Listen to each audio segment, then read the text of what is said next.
Hello there, what is doing today? I'm Saul Mackay, and today it's another video on this bike. I'm going to be telling you everything you need to know about the Canyon Spectral AL 6. Let's get into it. Just after I clean my glasses. Can't see a thing. So we'll start off by addressing the elephant in the room, or in this case, the elephant that is the room, because today I'm in a different location. This being our bike shed. It's where all our bikes are stored. You can get a better look at it there. But today isn't about all the other bikes. Today is about my Canyon Spectral. In the description below there are timestamps. You can click on it to learn the things you need to know, because this is probably going to be quite a long video. You can click the little timestamps and it'll take you straight to a specific thing. So let's get started. We'll start off with the main part of the bike, which is the frame. It's made out of pretty high grade aluminium. It's got 140 millimeters of frame travel, so it's provided by the rear shock, which we'll get onto later. And the frame itself weighs 2.72 kilograms. This frame, you've seen it in the videos, is I chose the colour Hellfire Red. Although the black, the Stealth, looked pretty cool. I mean, Hellfire Red, it's a bit more my alley. Now we shall move on to the suspension. Up front we have a RockShox Pike RC. It's got RockShox Solo Air, which gives you some ratio between the air chambers. It makes for nicer suspension. It's also got rapid recovery, which is the rebound. Rapid recovery being you get a nice fast rebound for those really chattery trails. This is the international hand signal for chattery, obviously. Last but not least, its travel is 150 millimeters. Although you can change things inside to make it 160 mil for if you're really sending it. On the rear, we have a RockShox Deluxe RT. It has externally adjustable rebound, meaning there's a little dial on it. You can change the rebound, make it fast to kick you over the front when you hit a jump, or slow so that you don't be killed after every single jump. It has 2-position compression, as in you can have it open or you can have it in pedal. It can decide between whether it's feeling a nice slow pedal stroke or if it feels a fast bump, and it will react to the bump. So if you're going uphill with it locked out, you'll still have comfort and it'll keep that rear wheel on the ground as well. The rear shock also has rapid recovery, which is the rebound, so you can, if you're going down really chatty trails, maybe a fire road, you can really crank up that rebound, or you can slow it right down. You can make this really slow. So now moving on to one of the exciting things. It's the first bike I've ever had with this, and it's the SRAM Eagle GX 1x12 drivetrain. I'm a big fan of the 1x12. I've never had one before. I've had a 1x11 on my last bike, but this is my first bike with a 1x12 and I am loving it. Not had any problems with it.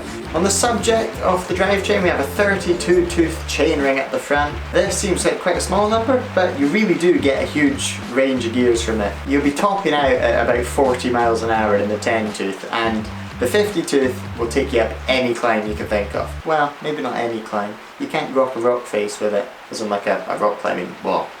But you can go up steep climbs with it, I assure you.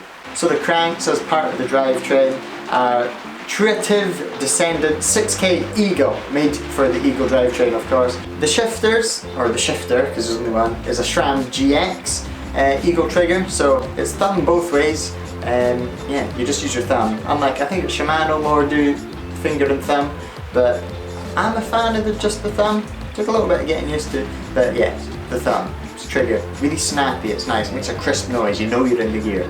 The brakes are SRAM Guide R's. At the front we have a 200mm rotor, and on the rear we have a 180mm rotor. They're both 4-piston brakes, which just gives you a huge amount of stopping power. It's got the reach adjustment, which you don't need a tool for. It's just behind the lever. You can spin it around to make the lever closer to the bar or further away from the bar, depending where you like it. So now we'll move on to the wheels and tyres. So the wheels are DT Swiss, came tubeless ready. I've already converted it into tubeless, which you can see in this video up here. The rim width is 30mm. So the boost axle widths, because they're both boost obviously for the 2.6-inch tyres. The front is a 110 by 15 and the rear is 148 by 12mm. The tyres that come on this bike are amazing. I'm a big fan. The Maxxis Minion VHF on the front and the Maxxis Recon, both in 2.6-inch flavour, are amazing. I love them so much. So moving on to the cockpit, which is kind of the bars and everything on the bars and to do with the bars. The stem is a race face effect R in 35mm flavour, so it's a really short stem. I'm just getting used to it. You can really throw the weight off the back of the bike and get that front wheel off the ground if you need to. The handlebars are race face effects, and the one that come on the size medium, I don't know if it changes through the range, but on the medium they're 760mm. Moving on to the headset. It is a Canyon owned headset made in conjunction with Acros. The grips it comes with are these, which are Canyon bracelets. I've swapped them out for DMR Death grips, but it come with Canyon bracelets, and they're really good. The saddle it comes with is an SDG Fly MTN, so a fly mounted. It's a good saddle, I like it. The dropper post it comes with is a KS-Lev SI with 150mm of travel, so when you need to get that saddle out of the way, it's gone, you don't even know what's there. If you buy this bike in a size small or extra small, you'll actually get 125mm as opposed to 150, just because they can't really fit it in the seat tube. So on to another point that's a little different with this bike than it usually is with other bikes, is the seat clamp. It's not like a quick release, it's an Allen key, because really quick releases were a thing when people didn't really have dropper posts, but now your seat goes up and down without having to undo it. So this is an integrated one. It's kind of a set and forget really. You set it at the right height and then you forget about it. So now onto one of the bigger headline things. This bike says it weighs 13.5 kilograms, and judging by the way it climbs, I've got no reason to disagree with that. It climbs like an absolute dream.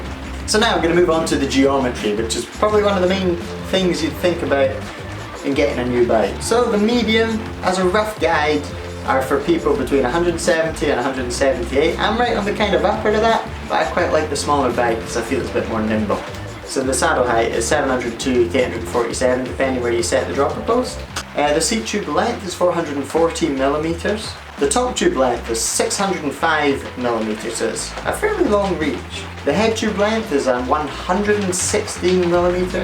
The head tube angle being 66 degrees, so fairly slack. The seat tube angle is 74.5 degrees, which is nice for pedaling up those tight climbs. The chainstay length is 430mm, which is pretty short. We're not quite hardtail short, but we're pretty close.